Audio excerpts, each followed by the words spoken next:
It's very easy to dismiss Ico as a bad game. Its puzzles aren't complex, and its combat is not deep. Its plot is simple, and its characters even simpler. So what makes it such an influential game? Why is it that game developers everywhere cite it as one of their biggest inspirations? The two most obvious answers would be because of its atmosphere and because of the relationship between Ico and Ueda. It's not uncommon to see people just throwing these arguments around without giving it much thought or explanation, and while I agree those are the fundamentals of what makes Ico a game worth remembering, I would also like to elaborate more on these subjects. Matthewmatosis made one of the few videos that goes in depth into what makes it a great game, and I would like to hopefully add something to this discussion. His video will be linked down below on the description, as well as other things that helped me make this analysis. We'll start by looking at the inspiration behind the game's overall aesthetic, before jumping into how the gameplay builds up the central relationship, and closing things off with my interpretation of what the game design says about this relationship. This video will contain spoilers and is better understood if you've played the game, so you've been warned.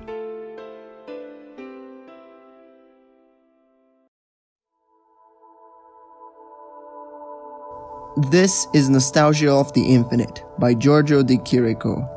Fumito Ueda has stated that this painting was the inspiration for the cover of Ico because he believed the surrealistic world of the Chirico matched the allegoric world of Ico. To be honest, I couldn't verify the legitimacy of this quote, but for reasons that will become clear pretty soon, I find it to be a true statement regardless of the authorial admission.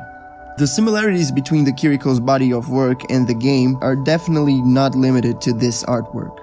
Upon inspection, it's clear that Ico owes a lot of its aesthetics to this precursor of surrealism. More specifically, his works between 1911 and 1918, which are known as his early metaphysical period, in which the composition would always include large, empty plazas and the lighting of an Italian autumn afternoon. Lonely figures framed from a large distance and the yellowish color palette are the most obvious elements borrowed by Ico, but also noticeable is the harsh contrast between light and dark, and the monolithic stone structures. Industrial elements like trains and clocks from the Chirico's works also seem to have made the transition in the shape of metallic pipes, gears, and trolleys. And the quiet, distant sound hinted at by said train is accounted for in the understated audio design.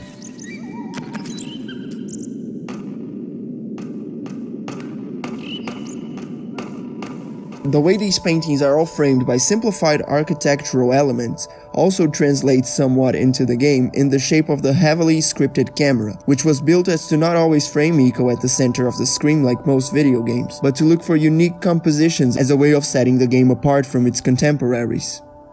According to the Chirico, this fascination of his with the Italian piazzas began after a revelation brought by the Santa Croce Piazza in Florence, as well as through the quote-unquote metaphysical aspect of the city of Turin.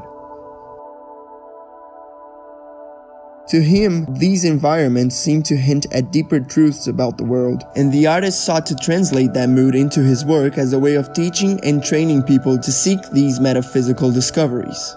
Similarly, I would say this aesthetic was used in Ico because it entices the player to ponder at deeper meanings and puts them at a contemplative state of mind. It combines itself with a simple plot with minimal backstory in a clearly lived-in environment to send the minds of players racing for personal answers and interpretations. And while Ueda would go on to make this style his own, this provocative mood never left his works. It may seem like this makes Ico a derivative translation of a painting style into a video game, which is, in and of itself, not the worst thing you can say about a video game. But there's one more thing that makes it a cornerstone of game design. The development of Ico began with a simple premise of boy meets girl, visualized through the act of holding hands. From there, the team began adding features on top of that, such as in-depth combat, NPCs, and multiple levels and locations. Nothing out of the ordinary when designing a game, but at a certain point, the developers realized the initial vision was getting diluted between all the new elements they had conceived, and so they decided to remove all things that were extraneous to the core theme of the game. This process was later referred to as design by subtraction.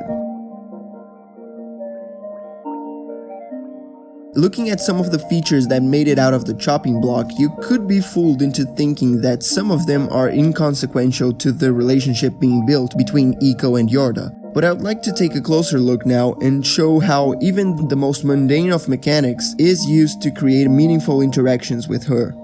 Starting with some of the most obvious, we have the combat. While in most games the main character has a health bar to indicate how well the fight is going, Ico chooses to make its protagonist invincible. The only way to fail at combat then is to let Yorda be captured. This system establishes her as someone that demands the attention of the players at all times. The combat itself is shallow in a way that fits the stature of Ico as a young boy swinging a stick.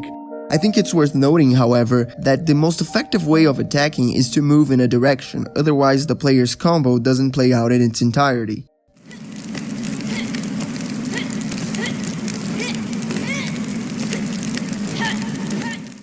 This means that attacking effectively could have the side effect of putting you further away from Yorda, leaving her open to be caught by the shadows. As is, this is barely noticeable because of how easy the game is, but it shows a certain intent behind the combat that was probably overruled by the desire to appeal to people who were not used to playing video games. Still in the realm of combat, we have mostly two different kinds of weapons: wooden sticks and swords. Each one can do something the other can't, like lighting torches and cutting ropes respectively. And because you can only carry one at a time, the game can force you to use one or the other depending on how hard they want the fight to be. Since Yorda being captured is the primary fail state, these weapons indirectly affect how worried a player should be about her.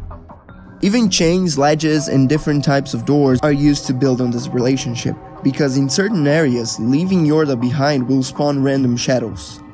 I have to mention this one time I left Yorda in this room thinking there wasn't even any space for a shadow creature to spawn while I solved some puzzles, but the game actually spawned one and I almost lost all my progress in the arena. This means that something simple like a door that requires you to leave her on top of a switch can be used to create tension as you rush to find a quick way to reunite before an enemy shows up. The same idea applies for ropes and ledges which Yorda cannot climb. Still on the riveting subject of doors, the idol statues are also used in an interesting way. Since they can only be opened by Yorda, they force the player to find a way for her to get to them.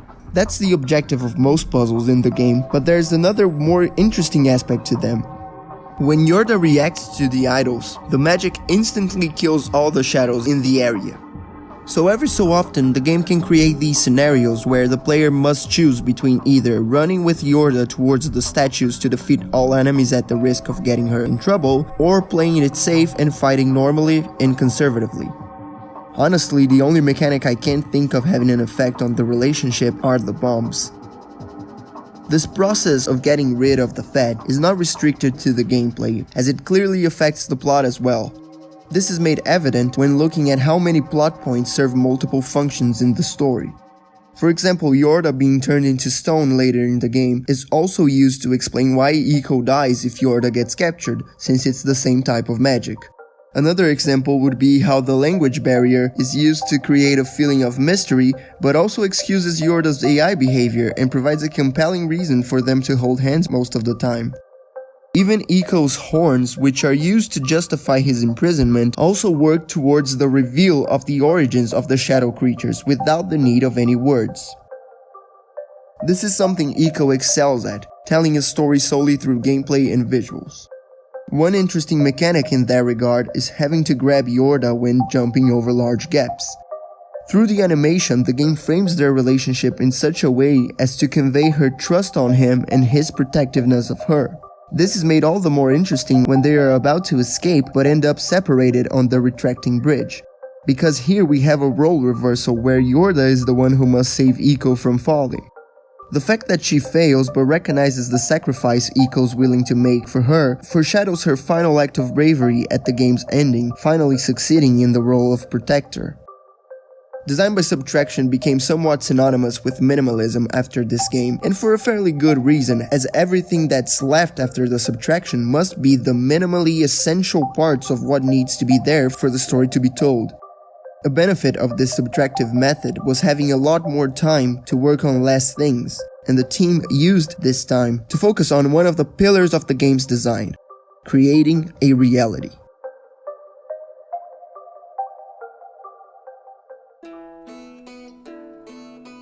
Building a sense of reality was one of the core concepts behind the project, so cutting the excess allowed the developers not only to focus their vision on the game, but also to increase the level of detail and enhance the quote-unquote realism. Effects pioneered by Ico, such as cloth physics and inverse kinematics, are possibly results of this methodology, as well as things like the hand-drawn animation and the use of bloom effect, which were there to differentiate the game from its contemporaries. One of the most effective ways of building this idea of a real place was by making other parts of the castle visible from a distance. This is something I imagine a lot of fans of the Soul series will recognize as one of the most apparent influences Ico had on Miyazaki, not to mention the manner in which the castle occasionally loops around previously visited locations. The way the team strung together all the puzzles in such a cohesive manner is what imbued this place with a tangible sense of presence. In terms of gameplay, the level design copies the mechanics mentioned earlier together in different ways to create different kinds of puzzles, which are used to regulate the pacing of the game between moments of contemplative calmness and moments of escalating tension. To illustrate this point, we're going to take a closer look at the segment of the game between the first encounter with the Queen and arriving at the windmill. So you've just met the game's villain, and your objective is changed to find a way to reopen the main gate. The Queen has an imposing demeanor, and the encounter is probably still lingering in the mind of the player. But for now things seem pretty quiet. There are no enemies, and Ueda is a little more active than usual, helping you solve this torch puzzle, which lets you blow up this passage leading to the graveyard. Once there, you are greeted with a save point, and as you go down the stairs, the camera lets you see that shadows are spawning behind you. Previous encounters were either a small number of enemies or a large number that could be easily defeated by using the idol statues. But here there are none of those, so this is easily the hardest encounter you've had so far. After the enemies are dispatched, you are forced to leave Ueda on top of a button as you advance into the stone structure. Unless you have already left Ueda behind on the bomb puzzle earlier, you probably won't know that leaving her alone for too long can have the side effect of spawning new enemies.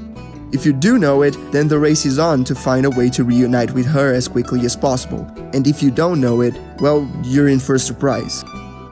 After managing to bring Ueda inside, you are once again required to leave her behind in an area that looks awfully suspicious with this wide open floor, so immediately there's this notion in the back of your mind to hurry up as you climb to find this chain to open the way forward. In reality, there is no real threat here, the creatures only show up after you slowly swing towards this platform. Here you have one of those situations I was talking about earlier, where you have to choose between either jumping back down and fighting, or trying to lift Ueda up to the idol statues before the enemies catch her. Once you're done, you arrive at the game's most iconic location, the windmill. Immediately there's something more relaxed and laid back about this place, probably due to the presence of a large chunk of natural grassy terrain, which is usually correlated to areas where enemies won't spawn. Additional elements like the pond, the birds, and the windmill itself help in evoking this peaceful tranquility. There's ample time to find out what you have to do, as well as no real risk of dying since the pond keeps you from hitting the ground if you fail the jumps. It's a drastic shift in kind compared to the segment on the graveyard, and it's highly appreciated.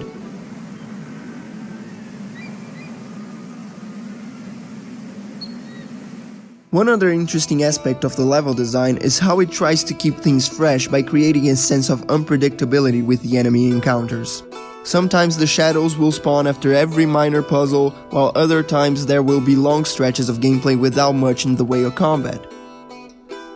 Both the unpredictability of the enemies and the differences in kind served the same basic purpose, to make us feel what Ico feels.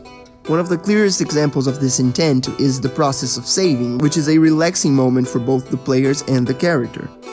This is something the game pays off in expert fashion when Ueda is captured by the Queen. Ico is at his lowest point just as the players are under the pressure of not being able to save anymore. It also allows the final moments of the game to have a more deliberate pace, since the developers know players must do it in a single run. The entire game excels at putting us in Ico's shoes through visuals, mechanics, and level design, making this fantastical world feel more real than it has any right to. This sense of reality created by the game is what allows for simple mechanics to evoke feelings of being threatened, relaxed, or excited. It feels like you are there, which makes it all the more powerful when you can't really do anything.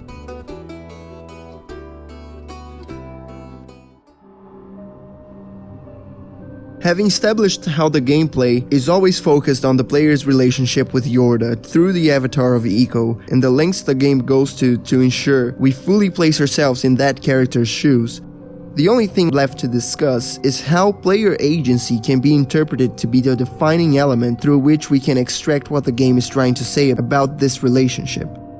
More specifically, we're looking for the moments when agency is taken away from the player. Every major cutscene in the game is used to show key moments where Ico feels disempowered. Being offered as a sacrifice, meetings with the queen, and losing Ueda at the bridge. These are all moments where Ico is robbed of the freedom to act, just as the player is powerless to do anything but watch. The last one of these examples is a particularly good one because of how Ico has the agency to make the decision to jump and save Ueda, but is immediately robbed of that when the jump proves to be too short, leaving the girl with all the power over whether or not he'll make it to the other side of the bridge. Much like how the player is the one who must make that jump while in control of him, only to have said control taken away by the cutscene it triggers. The jump could have easily been part of the cutscene, but the game deliberately asks the player to use their agency. The big set piece before the final boss is also worth mentioning because of how it hints at this theme of agency. The fight with all the shadows starts as a triumphant moment of empowerment for the player. After all the trouble they gave you, it feels cathartic to be able to defeat them in a single hit. However, the ominous music and the length of the encounter are enough to ensure players realize these shadows are what Ico would have become had he not been so lucky. The fact that after the queen is killed, the caskets are shown to be what brings Ueda back from being petrified means to me that the shadows were in fact sympathetic towards the main characters, but were robbed of their agencies to serve as mindless minions for the queen. The confrontation with them is the big twist for the plot, but because it's not a moment of disempowerment for Ico, it's conveyed through the gameplay instead of a cutscene. Having established player agency as one of the themes of the work, we can start to apply it to the central relationship. Ico generally holds all the power here, since Ueda usually just stands around waiting for the player to drag her where they need her to be. The animation for the action of moving her even has this pullback as you force the inertia out of her. The fact of the matter is, for how much effort the game puts into making us consider Ueda at all times, she remains mostly dead weight. Even her power to activate statues seems to be something that's out of her control, since we can see how she's caught by surprise every time it triggers. She does occasionally give hints to the players, but that's about it. What I mean to say is that, for most of the game, the relationship between the two seems to be somewhat tilted and uneven, and that's because Ico holds all the agency and responsibilities in it. That is, at least until Ico makes that jump on the bridge, where Ueda fails to pull him up, but still thanks him for not leaving her behind. Afterwards she is turned to stone, but when Ico is in his most vulnerable state, wounded and unconscious on a crumbling castle, Ueda takes matters into her own hands and saves him. The beach scene that follows is deliberately open to interpretation on whether it's real or not, but taking that aside, it is interesting to think that at the end of all things, it is Ueda who saves Ico and not the other way around. In the end, the game uses agency or lack thereof to emphasize the idea of a reciprocal relationship. Ico may be the one who's always fighting off enemies, solving puzzles, and guiding Ueda through the castle, but in those final moments, when he's powerless to do anything, she comes to his aid and repays his efforts in kind. In a sense, it is powerful because it doesn't try to sanitize what this relationship is. Ueda is not an invisible aspect of the gameplay like, for example, Ellie from The Last of Us. There's friction and, yes, even frustration built into the gameplay, but it all comes together to create a relationship that feels truly genuine.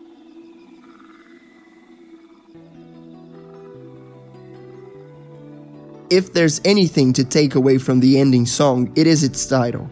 you were there. It's baffling how much this simple phrase perfectly captures the concept of loyalty and trust in the relationship, while also speaking directly to the player's agency in this world. You were the one who fought off the shadows, you were the one who didn't leave Ueda behind, you were the one who jumped back and risked everything for her. You were the one who was there. And maybe it wasn't always easy to overlook her being captured, her slowly climbing the stairs, or having to keep the button on the controller pressed at all times to drag her to the right places, but it felt real. Earlier I mentioned Ellie from The Last of Us, and that was because there is an interesting parallel to be drawn between these two games and how they approach the problem of building a relationship with a fictional computer character. In a GDC talk, the AI engineer for the game, Max Dickhoff, said that a week before shipping the game, they couldn't get her AI to be smart enough to keep her out of the enemy's sight. Somewhat similarly to Ico, one of the pillars of design for that game was also realism, and so they were faced with a dilemma: keep things as they were and run the risk of players resenting Ellie, or break the reality and make her invisible to enemies. They went with the latter. Since I don't know what the state of the game was before this change was made, I'll refrain from saying whether I think this was the right decision or not, but what I would like to point out is just how much of a monumental task it is to make a game that deals with the themes of relationships without compromising on the gameplay portion of it. Ico may seem like a simple game with simple mechanics and level design, but it all serves an uncompromising focus on being what it was always meant to be: a tale of a boy meeting a girl.